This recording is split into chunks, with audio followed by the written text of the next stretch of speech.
4 sacks lead Kansas City, and Thurman's 155 rushing yards pace Buffalo. Take a trip to St. Thomas inside the NFL.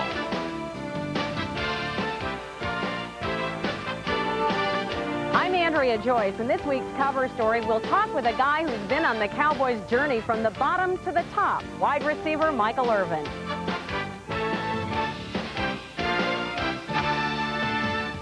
My name is Thomas Hollywood Henderson, and I played in 3 Super Bowls. But today, I live in the Sober Bowl, one day at a time. Joining us from Dallas to talk about the team with the NFL's best record, our owner Jerry Jones, coach Jimmy Johnson, quarterback Troy Aikman, and linebacker Charles Haley.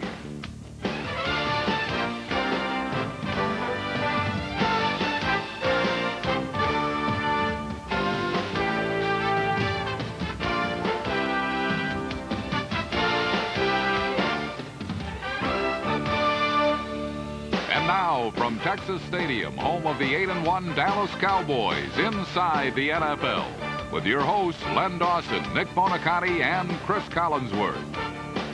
Hello, everybody. Welcome to our road show. We're coming at you from Texas Stadium in Irving, Texas. Cris and Nick, we're in the Stadium Club, but down below you have the Ring of Honor for the Dallas Cowboys. There are names down there I think we'll remember, and that is Staubach, Meredith, Lilly, Jordan, Howley, Renfro, and Perkins. One name I don't see up there is Tom Landry's. Yeah, he has refused to be up there, but time heals all wounds. He'll be up there. We recognize these people. How about this team this year? Defensively, they're ranked #1 in the National Football League, but I'll bet fans across the country would be hard-pressed to name 3 or 4 of the starters. Len, you're absolutely right. This team does not have a Reggie White or a Lawrence Taylor, but what it does have is a bunch of guys who just get after that football. It all starts with their defensive end, Charles Haley. This guy has changed the personality of the Cowboys' defense. His aggressiveness has spread to the other defensive linemen like Russell Maryland and Tony Tolbert. And together, this defense has 25 sacks already this year. That's more than they had all of last year. This team is getting after folks. Well, the other big area of improvement has been in that offensive line. In 9 of their last 12 regular season football games, this Cowboys line has given up 1 quarterback sack or less, and Eric Williams has been a big part of that at right tackle. And their run blocking has been even better than what it was a year ago. Emmitt Smith is now 134 yards ahead of his league-leading pace from last year, as the Cowboys now lead the National Football League in time of possession. This is all great information. I want to know why they're able to do that, and later on in the program, some people who are involved with the organization will tell us that. That's why we take this show on the road. This week was a great week to be on the road. The 49ers made their first visit to the Georgia Dome successful. Phoenix made the short flight home from Anaheim in good spirits, and the Cowboys got even with the Lions in Detroit. Last Sunday at the Silverdome, the Cowboys proved once again that they could put the right spin on the ball, but the only thing the Lions seemed able to do was turn it over. Safety Thomas Everett picked off Rodney Peete twice as the Dallas defense dominated. And while the Lions only scored 3 points, Emmitt Smith scored 3 touchdowns. And Aikman with a draw to Smith up the middle, cutting left, wide left, touchdown Smith on the block by Jay Novacek to seal it all. Troy Aikman completed a 57-yard pass to Michael Irvin that looked like 6 points, but Irvin was ruled down at the 1. Smith scored the touchdown, but number 88 got another chance to cross the goal line. 80 to wing, Aikman back to throw. Oh, over the middle, Irvin. The Cowboys boast the most victories in the NFL and will try to record their 9th this Sunday when they host the Rams. Los Angeles is struggling, but last week the Rams looked like they might improve against the visiting Phoenix Cardinals. Gary, the running back, lines up about 8 yards off the line of scrimmage. Everett throws the ball to the near side. It is caught at the 10-yard line and into the end zone for the touchdown. Goes Henry Ellard right down the numbers. Henry Ellard's 33-yard score gave the Rams an early lead, but Phoenix clamped down on Cleveland Gary, limiting him to 55 yards and forcing 3 fumbles. 2nd down and 20 at the Cardinal 27. Gary hit in the mouth, fumbles the ball, and it's picked up by the Cardinals, and it's Aeneas Williams at the midfield stripe on the run. At the 20, at the 10, he scores! Unfortunately for the Cardinals, an illegal block called their go-ahead score back, but Phoenix overcame the mistake. 10, hand off to Johnson. He's at the 10. He's at the 5, and Johnson walks into the end zone. Touchdown, high stepping all the way. Johnny Johnson's second touchdown of the day gave Phoenix a 6-point lead. Yet with time running out, the Rams had one last chance. Throws downfield. It is picked off. Interception. The Cardinals preserved their second win in a row and recorded their first victory on the road this season.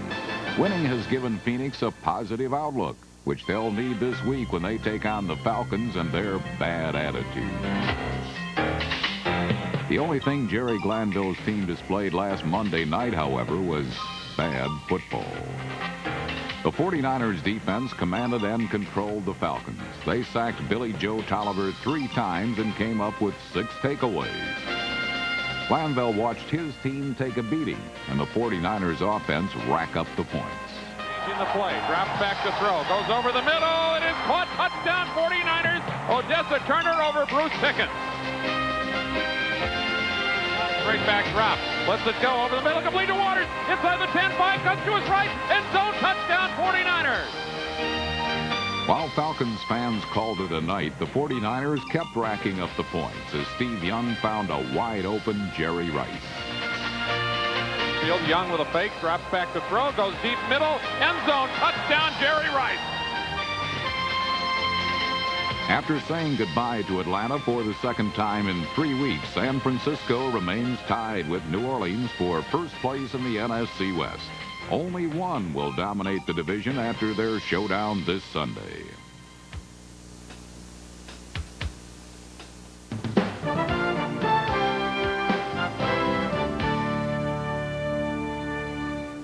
On April 18th, 1989, Jerry Jones purchased a majority interest in the Dallas Cowboys, who were coming off 3 consecutive losing seasons.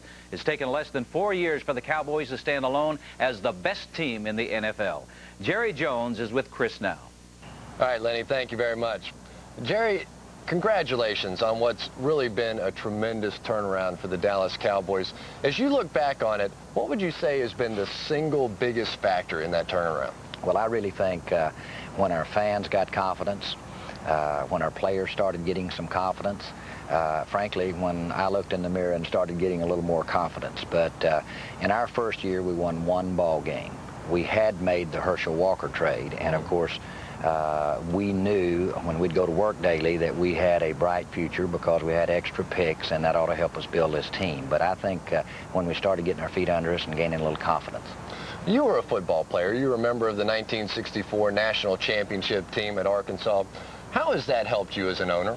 Well, I'm impressed with your homework here, Cris. Were you there at any of those games? Yes, I was. Sure was, yeah. Well, I have a lot of respect for the people that play the game and understand what they give of themselves and what they've given themselves to play.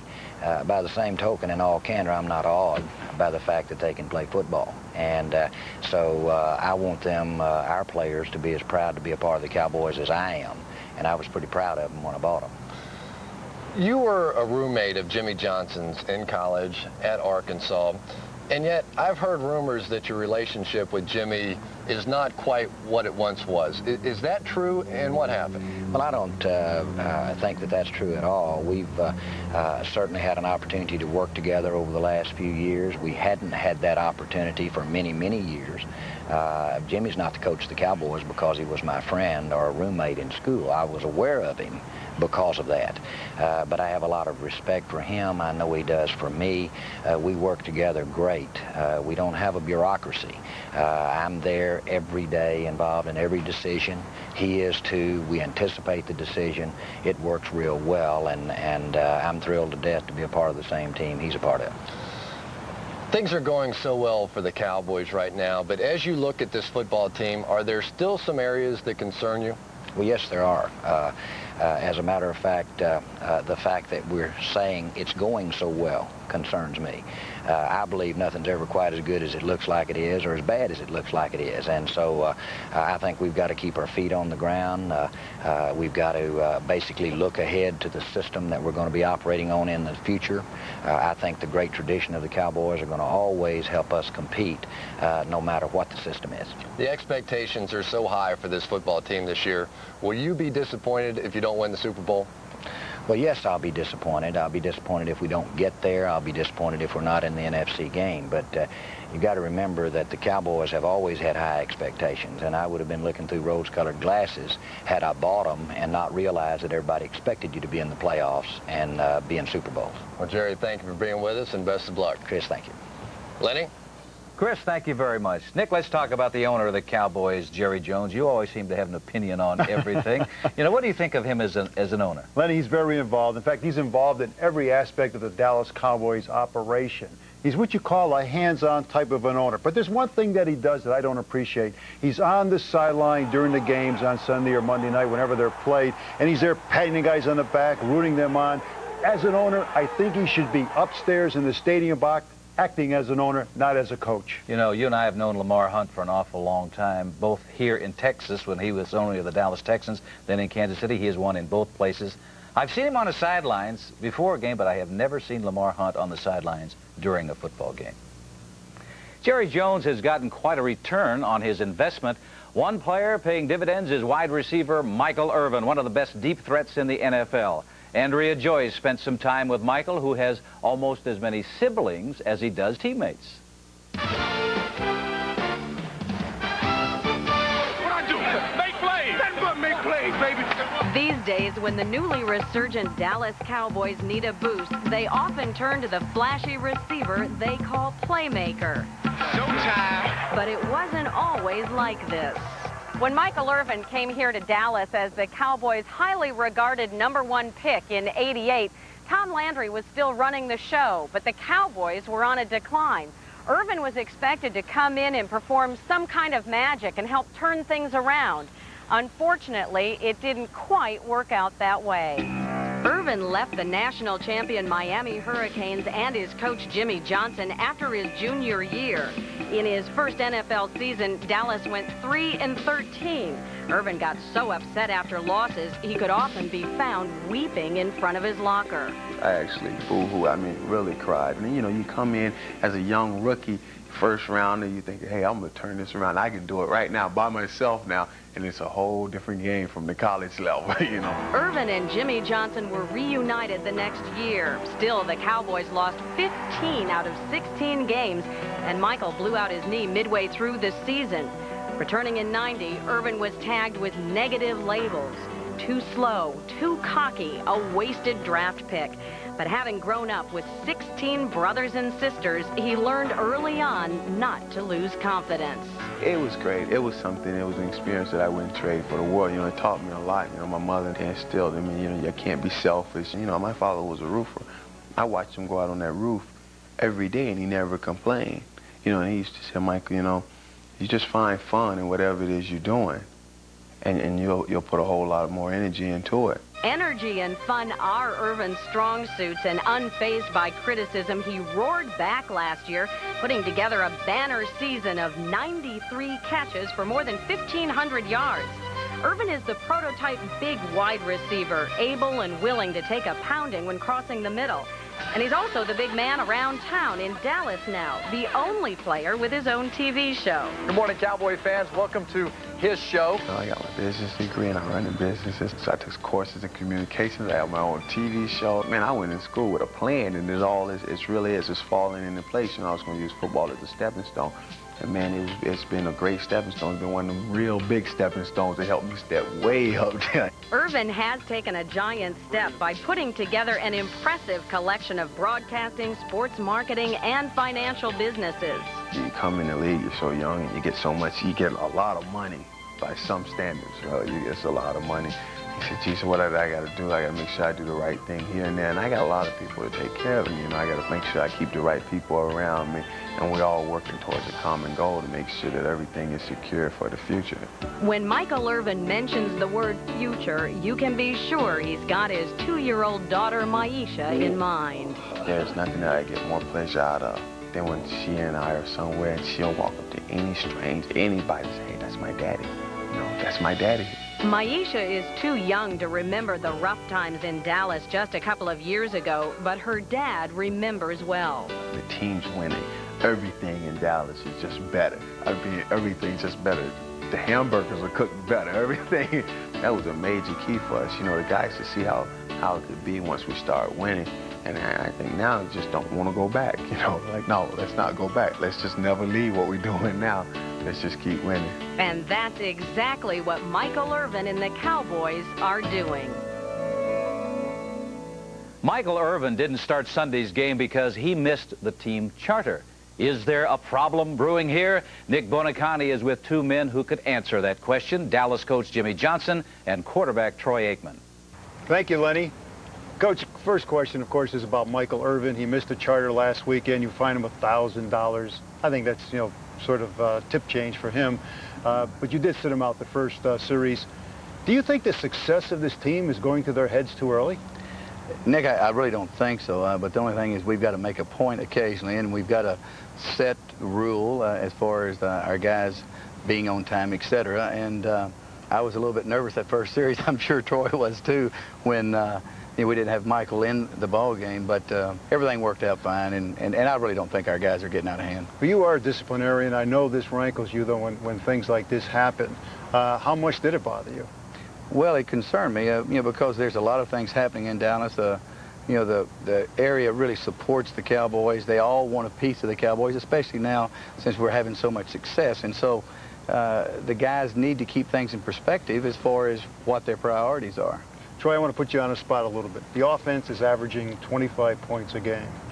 If you were a defensive coordinator and you looked at this complete Cowboy offense, what would you do to defense it? Well, I think that's a question that everybody tries to ask. In fact, we ask ourselves offensively what a defense is going to try to do to stop us. And without giving any secrets, I think one of the reasons that we've been strong offensively this season and even last year is the fact that when teams try to stop the run, we are successful throwing the football with Michael and Alvin Harper and Jay Novacek. And likewise, when they gear up trying to stop the pass, we're able to run the football. So I think probably if I was a defensive coordinator, I'd try to take the lesser of two evils, and I'm not sure which one that one would be. I think if I was a defensive coordinator, I'd have nightmares trying to figure out how to stop you guys. Jimmy, you won a national title when you coached at the University of Miami last year. You got into the playoffs. I guess the only thing left for you is the Super Bowl. Is this team good enough to do it? Well, I think that's yet to be determined. I think we have a good football team, but we're still the youngest team in the league, and I know that was a concern early. I don't know if it's a concern now because our guys have got a lot of experience. We've just got to keep on continuing as far as playing the way we're playing. We've got to keep on getting better in all three phases, and if we do that, I think we're going to like it at the end of the season. Troy, the offensive line, to me that has to be the biggest improvement on this Dallas team. You've only been sacked 14 times so far this year. It's got to give you some comfort to know when you play the Giants twice, the Eagles twice, and the Redskins twice that you got these guys in front of you. Well, they've done a great job. I think just here recently this season have they gotten the recognition that they really deserve. And last year they played outstanding. Early on we struggled a little bit, but as the season progressed, our offensive line got better and better with each ball game, and that has continued on into this season. And yeah, with some of the teams that we play, you mentioned the Eagles, the Redskins, and the Giants, and teams of that nature, it is comforting as a quarterback to know you're going to be back there and not get banged around all day. Coach Emmitt Smith, when I say that, what comes to your mind? Well, great back. He's a great team player. He moves the chains. He puts it in the end zone. You have not been hit, all year long. I see now Charles Haley comes in on the defense. What's that do for you as a quarterback sitting on the sideline watching him go after those other quarterbacks?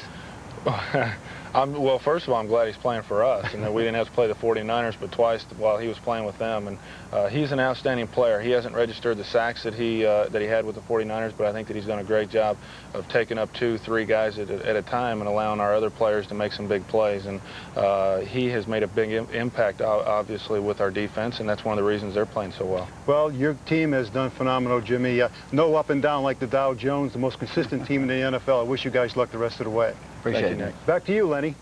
All right, Nick, thank you very much. Cris, Jimmy Johnson has done the same thing here in Dallas that he did in Miami when he was a coach of the Hurricanes. He surrounds himself with good coaches and good players, and he's successful there. He's successful here. Yeah, two basic philosophies ran both through the Hurricanes and now with the Dallas Cowboys. One is the use of team speed. He is a real believer in speed over bulk on both the offensive and defensive side of the ball. And the other is the use of a lot of different players, especially on defense. The Cowboys right now will use 18, 19 different defensive players during the course of a game, and generally they're the fresher team in the fourth quarter. He did another intelligent thing. He went out and got Troy Aikman as his #1 draft choice. I think Troy Aikman right now is one of the most consistent quarterbacks in the National Football League. He is also the type of quarterback right now that can not only take you to the Super Bowl, but he can win it for you.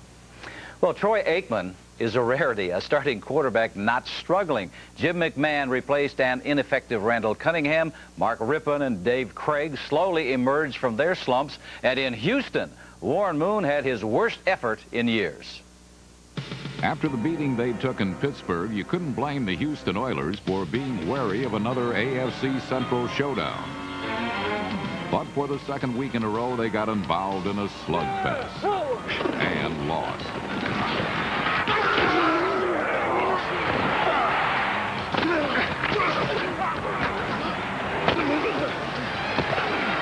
With the AFC's highest-rated passer throwing for just 70 yards, the Browns had no trouble grabbing an early lead. Much different on the formations for the Browns. Tomczak to throw on 2nd and 1. Going deep for Horde. Got it at the 20, 10, 5, 4, 3, 2, 1. Touchdown, Browns! In a really creative display of end zone antics, Leroy Horde became the 100th player this season to fire a ball against the wall. A wall that might have held that ball better than the Oilers' Ernest Given. Over the middle. Throws pass caught at the 22 and fumbled. Let's see if it's a live ball. The Browns pick it up. The Browns have the football. It is Stevan Moore at the 50. Moore going down the far sideline. Stevan Moore with an escort into the end zone. Let's see if it counts for a touchdown. It does. It's anybody's race for the AFC Central crown now, and tight races don't bode well for guys from Houston. The Browns, however, are rapidly gaining in the polls and look to move up a few more percentage points Sunday against San Diego. In Kansas City, the Chargers entered the game on a roll while the Chiefs were trying to catch up to early season expectations. And while San Diego has wrested the AFC's #1 defensive ranking from the Chiefs, Derek Thomas ensured that Stan Humphries got no rest of his own. Humphries drops back to throw. In the pocket. The ball knocked away by Thomas. 4 first-half sacks, including 2 forced fumbles, helped the Chiefs to a 13-point lead. But the Chargers asked not for whom the troll quells. Instead, they rolled out and rolled up 14 points and the lead. At the 5, touchdown, San Diego! They finally get out. With under a minute to play, however, the Chiefs had one last chance to finish the Chargers. 58 seconds remaining. Parker to hold. Ball put down. Kick is up. It's long enough. It is good. Kansas City's 2-point squeaker gives them sole possession of second place in the AFC West and may be the grease they need to loosen up their next opponent, the Washington Redskins, who are in the Pacific Northwest playing the woeful Seahawks. It may be reasonable to assume the Seahawks were running for cover. Instead, they ran into a Washington stalwart quietly enjoying a monumental season. Linebacker Wilbur Marshall proved as relentless as Seattle rain by soaking the Seahawks with a sack and 2 turnovers. And the Skins' offense may have begun to turn things around by scoring their first offensive touchdown in 15 quarters. Dropping back to pass, fires one that's caught at the 21-yard line. Orr getting away to the 15, the 10, the 5. Touchdown Redskins as Orr dives into the end. Washington's win keeps them in the playoff hunt, while the sad sack Seahawks travel to Los Angeles to face the Raiders. Last week, the Silver and Black faced a team with a potential quarterback controversy. But before looking at it in black and white terms, listen to one of the principals. I'm doing all right, getting ready to play just in case. Got to warm up and be ready. Have a good attitude. If I got to go in, I got to go in and do my job. But knowing Jim, he'll do a great job. Cunningham's graciousness toward his teammate was not a courtesy extended by his teammates toward the Raiders, however. And they go crazy. Let's go. Strike force one to the right corner. Right. Let's go. Back pedals. He's going to throw. He goes to the far side. It's incomplete. Marinovich completed as many passes to the Eagles as to his receivers. Dig his ass, D! And even when he wasn't picked, he was punished. Jim McMahon, on the other hand, had smooth sailing and displayed an old pro's savvy. If I come up there and you don't like the play, all right, just say no, no, no. All right. Okay? I'll get out. Power running gave the Eagles a lead they never relinquished. Tailback. It goes to Walker. Tries to get outside. Touchdown, Herschel Walker managed fewer than 50 yards rushing, but the old adage about establishing the run doesn't carry much weight with those who really know football. So McMahon heeded some friendly advice to open things up. He's going to try to hit that seam. They won't let Cal, if he can release inside, keep you wide open, because the safety get in there, but they're saying don't release inside because of that in round the backside. But if you can get him to get him nice move, you got a touchdown, because the safety on the right side is not even back. McMahon into the shotgun, but 3 receivers to his left. McMahon takes the deep snap. He backpedals, he looks, he steps up, he's going deep for Barnett, who raises, has a touchdown! Barnett! Straight from McMahon to Arkansas, Fred, a 42-yard touchdown pass. Good shot, man. That's what we'll get this. Good shot. We're going to have a couple more times. I owe you a couple. I owe you at least 2. Jimmy! Having established the pass, the Eagles simply ran away from the Raiders. And you too. Good job. Keith Sherman, the up back in the eye in front of Herschel Walker. It's a quick opener to Walker. Sherman breaks a tackle at the 20, at the 15, 10, 5, touchdown. The Eagles' easy victory over the Raiders may be McMahon's last as a starter, as Rich Kotite will start Cunningham this week against the Packers. Okay, so Garrett, all right? Hey, yo, dude. Hell of a job, man. You know what to do. Just keep running. Yeah. Keep running it. All right, man. Take care. All right. Coming up, a look back at the career of Lawrence Taylor, whose brilliance on the football field set the standard for outside linebackers. Another outside linebacker, Dallas's Charles Haley, has keyed the Cowboys' #1 ranked defense. He joins us later on NFL Crosstalk. And where are they now spotlights a former Cowboys linebacker whose name, Hollywood Henderson, spelled out controversy when he played for America's team. You won't want to miss this week's Where Are They Now on Hollywood Henderson. It's terrific. It's also very controversial.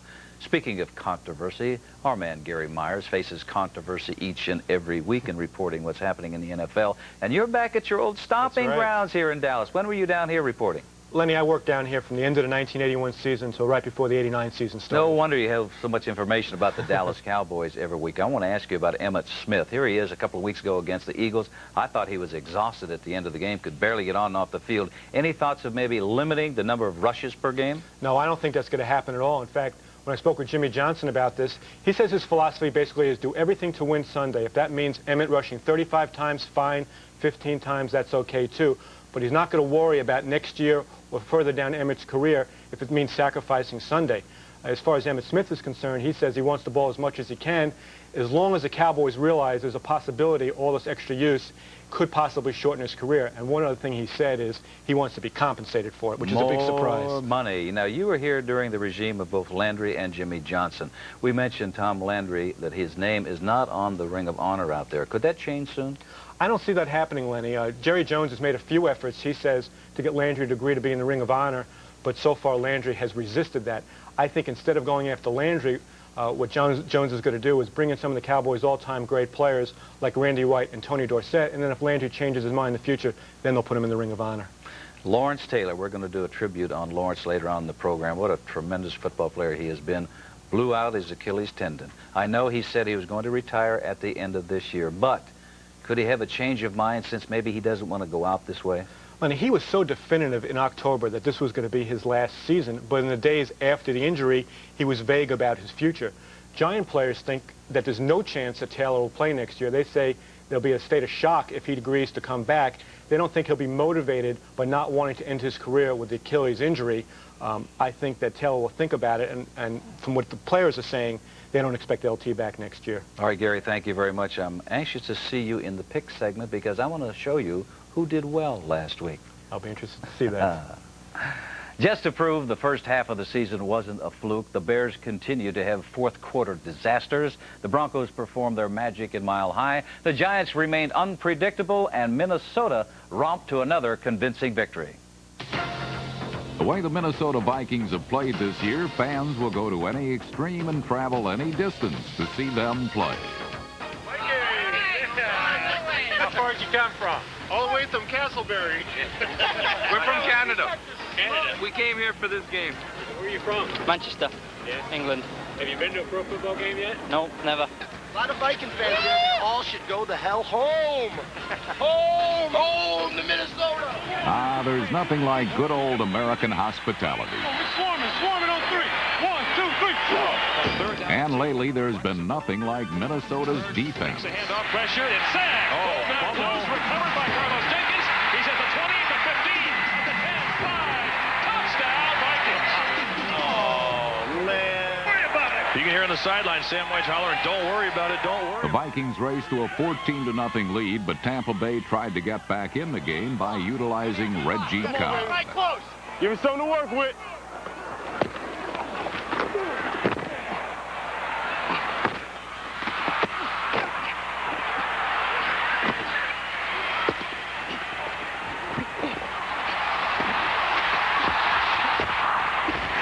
Good shot. Oh, babe, knock it off, man. What? Come on, man. Well, I got to get 100, man. Cobb might have gotten his 100 had it not been for Mike Merriweather. Come on, Mike.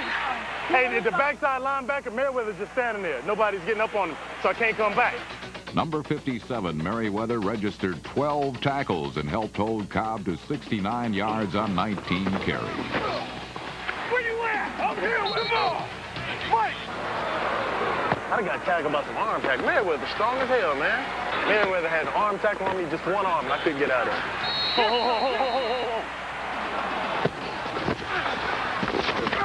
That's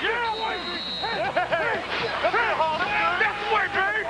Hey, just keep tightening it down. Turn up the heat even more on these people. Mixing that log rock, Rudy, keeps them coming off.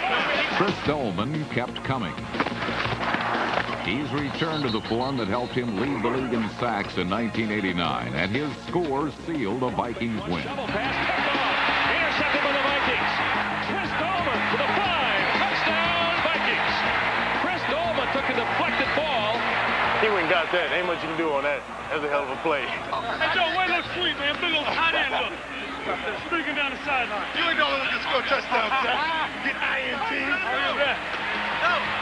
The 7-2 Vikes certainly are for real. They're maturing quite rapidly as the season progresses, and come playoff time could be a scary sight. Scary is what Reggie Cobb and the Bucs can only hope to be Sunday against Chicago. And for years, the Bears' fortress on Chicago's Gold Coast has been a most unpleasant place to visit, especially on a cold November evening. In the Windy City, they call it bear weather.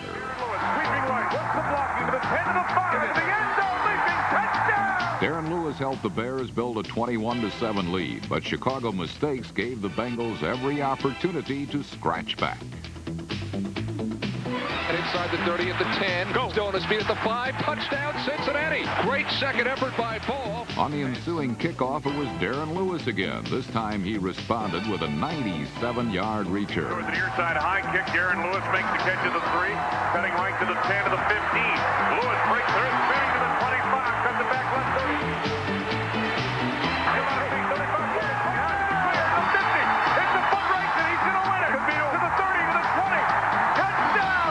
Twice the Bears built 14-point leads, and twice the Bengals came back. And with a minute to go, they had a last-ditch chance to tie and send the game into overtime. For the ball game, Esiason looking, throwing into the end zone, and tipped to the end. Caught! He got it! Jim Breach, for the 9th time in his career, had the opportunity to kick the Bengals to an overtime win. Snap, placed down and booted. It's high enough. It's deep enough. It's goal! That's it. It's all over. The Bengals' second straight win should give them all the momentum they need for this week's matchup with the New York Jets. In Denver, New York's quarterback tandem watched while the Broncos' John Elway called his own plays, then connected on the longest regular season touchdown pass of his 10-year career, 80 yards to rookie Arthur Marshall.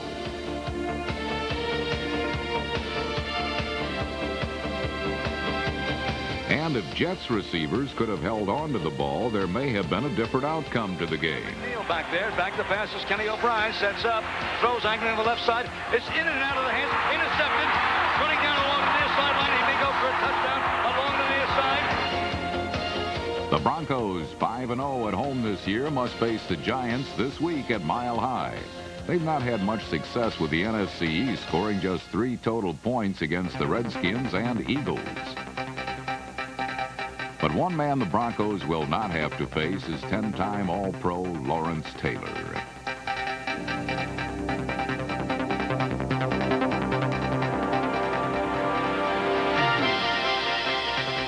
After batting down a Packer pass, the NFL's all-time sack leader went down with a ruptured Achilles tendon, a potential career-ending injury.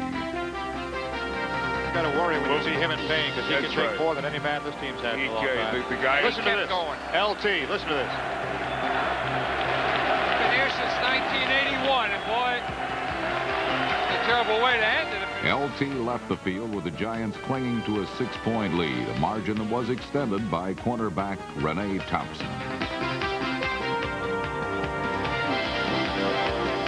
This week, the Giants go for their 4th straight win in Denver, but last week's win was a hollow one at best. New York lost a legend. Green Bay just lost a game. What a shame if that's the last time we see Lawrence Taylor in a football uniform being carried out of Giant Stadium. But we know that if you play this game long enough, you might not have a choice as to how you go out. Your thoughts on LT? Well, you know, there are only 2 defensive players that made offenses play defensive, and that is Dick Butkus and the great one, Lawrence Taylor. When the offense broke the huddle, the first thing that they looked for is to where Lawrence Taylor was lining up. That offensive tackle knew that if he didn't have any help blocking Lawrence Taylor, that his quarterback was on borrowed LT time. We are really going to miss this living legend. You know, and he changed the league. When Lawrence Taylor joined the Giants, the days of a back blocking a linebacker were basically over. I can remember trying to get ready for the New York Giants, and it seemed like half of our week was spent trying to devise a scheme on how to block Lawrence Taylor. Yeah, the offensive tackles were saying, give me some help. The back is saying, put me in motion. I don't want anywhere near this guy. Folks, let's take a look at some footage on the great career of the one and only Lawrence Taylor. I play linebacker like my lifestyle is. You know, I'm pretty free-wheeling, you may say, wild, abandoned, reckless. First round selection, Lawrence Taylor, linebacker, North Carolina.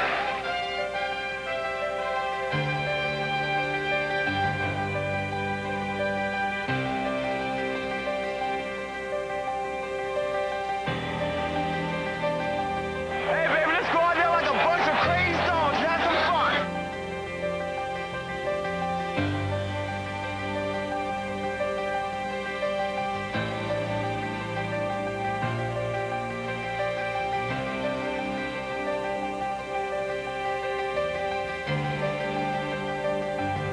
Henderson looking in, it's over a pass. He's looking for King, intercepted. He's going to go down the right side. Lawrence down the 20. He might go all the way.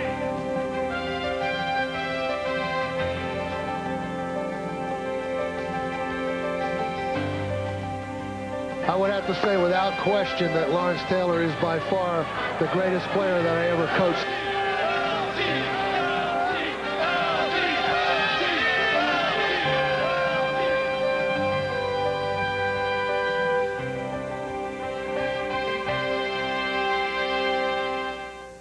The Giants have to get used to playing without LT, but life in the NFL does go on. And there's 2 great games brewing for next weekend. Buffalo and Miami will fight it out for first place and the best record in the AFC next Monday. And the 49ers host the Saints. Before we pick the games, let's look at their highlights from last week. No team has traveled a more quiet road to first place this season than New Orleans. And on Sunday, the unheralded Saints motored into New England. where traffic was late when unsuccessful play fakes by the Patriots opened the highway for Vaughn Johnson.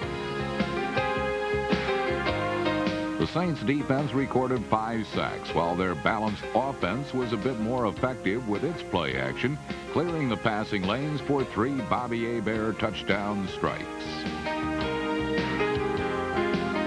Quinn Early scored twice as the Saints quietly won their 5th straight to maintain their steady footing in the NFC playoff race. Well, nobody's perfect. And while the Saints will definitely be up for this week's showdown in San Francisco, the Patriots will look for their first win of the season this Sunday in Indianapolis. The young Colts have performed some surprising tricks this season, including an upset in Miami. But last Sunday was payback time for Dan Marino and the Dolphins. Play action fake, bootlegging to the right, throws back into the middle. Touchdown, Keith Jackson. A near-perfect Marino threw for 2 scores, but the Dolphins did their most damage on the ground. Miami powered its way to more than 200 yards rushing, 107 coming from number 21, Mark Higgs. 2 weeks after the Colts shocker in Miami, the Dolphins enjoyed a laugher in Indy. The Colts were shut out for the 2nd straight week. But this Monday night, the Dolphins will face a Bills offense that's rediscovering its rhythm. In Buffalo, it's not the beer barrel, but the Bills polka that has the fans singing their team's praises. We're the fans of Buffalo, and we want you to know Bills are gonna go all the way and so. Tell a dreamer for your team that Bills are Buffalo. We will beat all the best. Buffalo's the best. And you're proud. The Bills themselves may prefer Bobby Brown to Bobby Vinton. But while players and fans don't see eye to eye when it comes to music, they do share the same passion for high-impact football. And they got it in this showdown of AFC division leaders.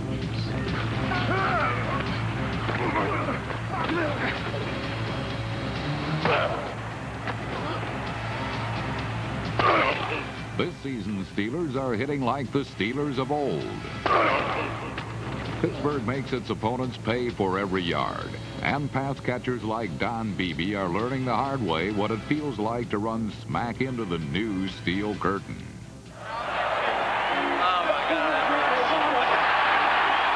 Beebe and the Bills' struggling offense have taken it on the chin from disgruntled Buffalo fans of late. But on Sunday, Jim Kelly's quick right was back scoring knockout blows. Here's Kelly to pass. In the pocket, throws to the end zone, wide open, Lofton, touchdown, wide open. Buffalo quickened the pace of its no-huddle attack, and while Thurman Thomas carried a career-high 37 times for 155 yards, Kelly spread the ball to 9 different pass catchers. Touchdown, baby. Good play. Check this out. Kelly, Kenneth Davis, dial a pass, tight end, good. It is good. The Bills' rejuvenated offense helped Buffalo storm to a 21-3 lead. But Neil O'Donnell's scoring strike to Ernie Mills pulled the Steelers to within 8 in the 3rd quarter. Pittsburgh has shown the ability to come back several times this season, so the Bills knew they had to take the Steelers and their fans seriously in this one. Jazz call. You're going to hit the A gap away from him, and I'm going to come around. Oh, I'm going to cross his face and come over here, and you're going to come around. You'll have a one-on-one with guard. Right.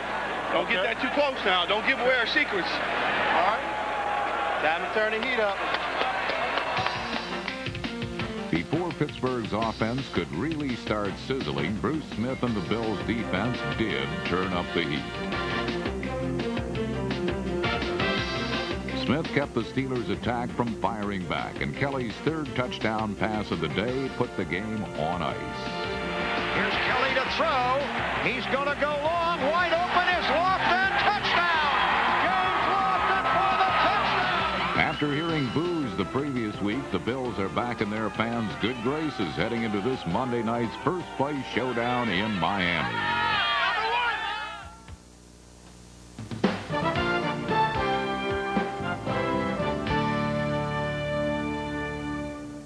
A few months ago, a big superstar was traded from the Bay Area to Texas, changing the balance of power in the league.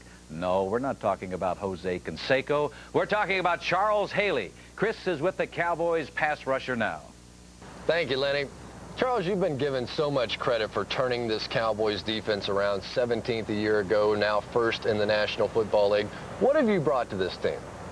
I don't know what I've brought to this team. I think this team was just right for me coming in as a veteran that has been on a winning team and know how to win. I think when I came in, I just tried to play hard and show these guys that hard work can bring you up to another level. And plus, I take time out to work with the younger players and teach them pass rush and try to show guys that finesse can get you just as far as brute strength. 32 quarterback pressures this year. I think the second most on the team is like 10, and yet you only have 2 quarterback sacks. Has this been a little bit of a frustrating year for you? It's been very frustrating, but I know that good things come in time, and I know that if I keep working hard and keep concentrating, that I will sooner or later break through and have the big games that I deserve. You know, so much has been written and said about your days with the San Francisco 49ers that you didn't get along with the organization, they didn't get along with you. What happened? Why the falling out? Let's see. I think the biggest problem was it was just miscommunication. I think that it was too many people trying to deal with Charles Haley, you know, and it got to be a problem where, you know, when I walked into work, you know, somebody was calling me and somebody was talking to me. I was always meeting with people and always hearing through the grapevine what somebody said about me. So I just figured that, you know, maybe it's just time for me to move on. Well, the 49ers and Cowboys now look like they may be the 2 best teams in the NFC. You've played with both of those teams. How do you think they match up? I think they match up pretty well. I think when you look at it, you look at the team, look at both teams. The Cowboys are a young team, but yet they're on the rise. Each week we're getting better and better. We have not peaked yet. The 49ers are an established team, and I think each week they play up to a certain level. And I don't know whether they have reached their peak or not, but I know in my heart that I know the Cowboys can, when it's time comes down to play the 49ers, we will be ready. All right. Well, Charles, thanks for being with us. Thank you. All right. Lenny? All right, Cris, thank you very much. Nick, sometimes when a player like Charles Haley is traded from one team to another, he doesn't perform as well. Secondly, sometimes his new teammates will not accept him. That has not been the case with Charles Haley. Lenny, I think there's a couple reasons for that, because this all-pro defensive end brings to the Cowboys something that they didn't have before, a guy who can really get and pressure the quarterback. Another dimension that he brings to this team is the fact that he has been on a Super Bowl championship team. The Cowboys this year are poised to win a championship. I think Charles Haley will be a big part of it. Well, I got the perfect matchup for them, the Pittsburgh Steelers. You know, with both the Dallas Cowboys and Pittsburgh Steelers in first place, perhaps it is possible to have a reunion in Pasadena. When they met in Super Bowls 10 and 13, the subject of our Where Are They Now took center stage before and during the games. Cowboys linebacker Hollywood Henderson. It couldn't have been Hollywood Jones or Hollywood Bubba, Hollywood Leroy. You know, it was kind of Hollywood Henderson had sort of a flow to it. Thomas Hollywood Henderson. 5 years with the Dallas Cowboys, Henderson played in 3 Super Bowls before the age of 25. Known as one of the NFL's fastest linebackers, Hollywood probably ended up being one of the most famous football players for the short period of time he played. But there was a glitch. I had been doing drugs and alcohol from the age of 13 to 30. So for 17 years, through my college, the high school days, through my college days and NFL career, you know, I was a user of drugs and alcohol. Drugs would be Thomas's downfall. After the Cowboys released him, he moved from team to team. Each time, injury, pain, and drugs would win out. My nose was all torn up because of snorting too much. My lungs were black from smoking too much cocaine, smoking crack. I called the NFL office, Pete Rozelle and Charlie Jackson, back in early 81, right after the Super Bowl of 81. And I said, I'm smoking cocaine, and I can't stop.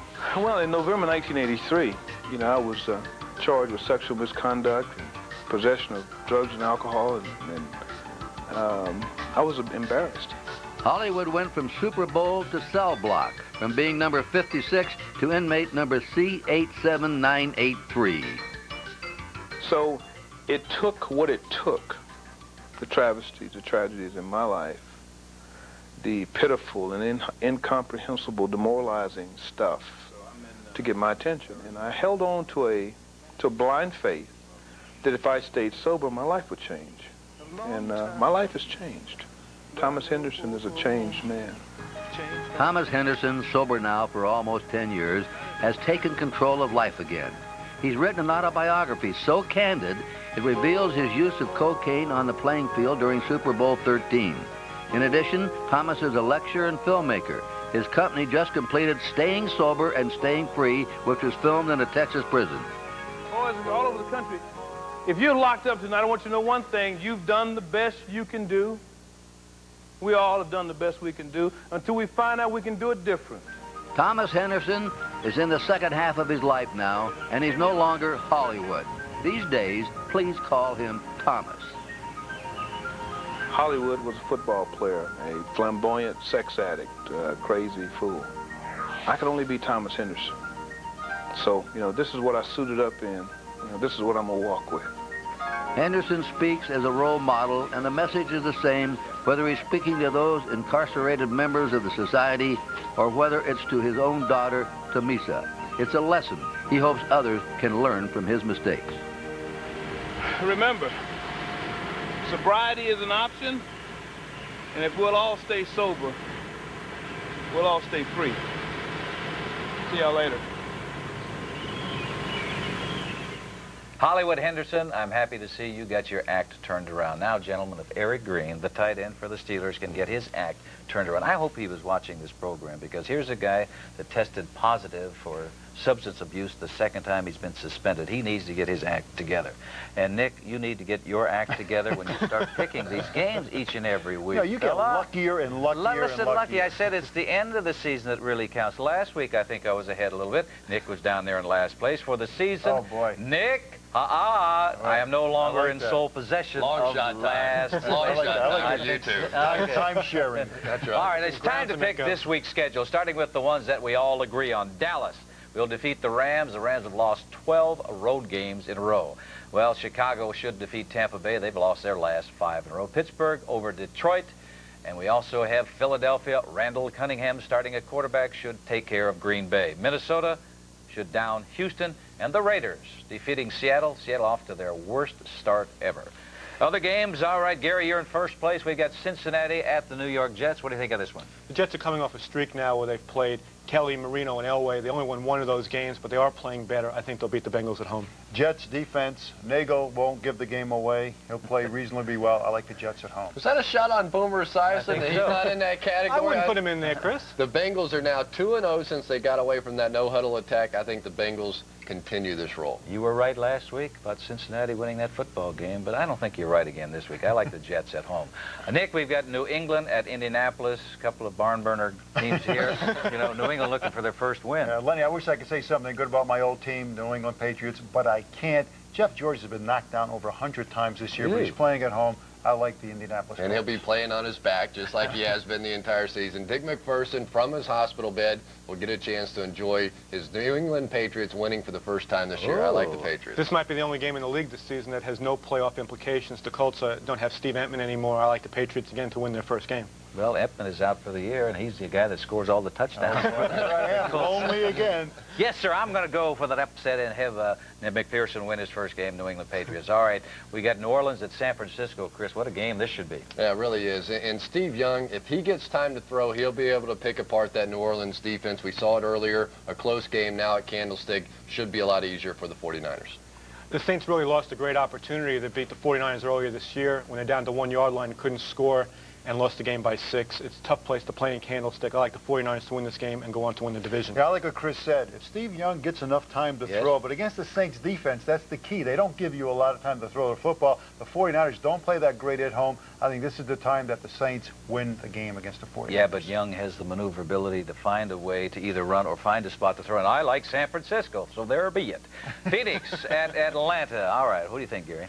Well, I'm going to join that Cardinal bandwagon with Chris, especially after the way the Falcons played the other night. I think they're done for the year. I like the Cardinals. As soon as you count Jerry Glanville out, as soon as you bury the Atlanta Falcons, they come to life. They will come to life this week in the Georgia Dome. I like Atlanta. And you're going to pick every underdog to try and get back in. I can tell already. Oh, I like this team. But the Phoenix Cardinals have been playing just great football lately against some of the top-notch teams in the National Football League. They should win again. Well, I think Monday night Atlanta played. They come right back on Sunday and played, and they played terribly on Monday. I like Phoenix as well. I'm on that island by myself. Huh? You're by yourself. I mean, you're all on the island. San Diego at Cleveland, you can be by yourself on this one again. What do you think?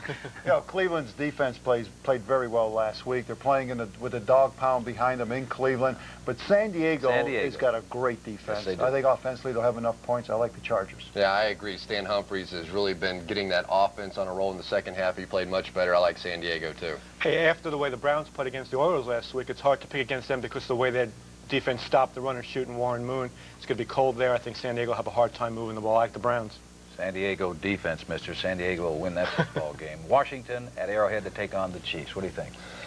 It's a tough ball game. Yes, Washington's offense has been having some troubles. Kansas City defense, Derek Thomas been playing great. I like the Chiefs. Both teams have been a big disappointment this year. The Redskins have 100 fewer points than they did at this time last year. I think the Chiefs defense will stop Mark Rippon and win this game. I think David Craig is shell-shocked. I don't think he's the same quarterback that he was in the beginning of the year. I like the Washington Redskins. Well, Craig is having his problems. He didn't get it going until the end of last week, but I like Kansas City at home. We've got the Giants and Denver. What do you think about this, Gary? Well, the Broncos have always brought out the best in the Giants, and even though they'll be playing without Lawrence Taylor, I still think physically it's a mismatch for Denver. The Giants will run the ball down their throats and beat them. Somehow, some way, the magician gets it done in Denver. The John Elway and the offense. Have you seen Denver's defense lately? Yeah. They'll be able to shut down that running game. I don't know about that. I like the Broncos. I like Denver as well. All right, a big game coming up. Buffalo at Miami, Nick. You know, Lenny, this is the Monday night game. They're honoring the 72 Dolphins undefeated team. Yeah. I think we will be an inspiration for the Miami Dolphins. They're playing at home. I like the Dolphins. Because they're honoring the 72 team, I'm picking the Buffalo Bills. You know, Miami defense really showed how to stop that Buffalo offense in the first game. A lot of pressure on Kelly. I think they'll do it again. I think Miami's going to win, just because you're going to be there. Thank you, Lenny. I appreciate All right, that. there you go. That's our show. We hope you enjoyed it. We'd like to remind you that Inside the NFL premieres each Thursday evening at 11 p.m. If you miss any part of it, you can catch it again Fridays at 7 p.m. and Saturdays at 11 a.m. Those times are Eastern and Pacific. Join us next week from our studio in New York as we present HBO's Inside the NFL. Don't miss TVKO's live telecast of the World Heavyweight Championship when Evander Holyfield puts his title on the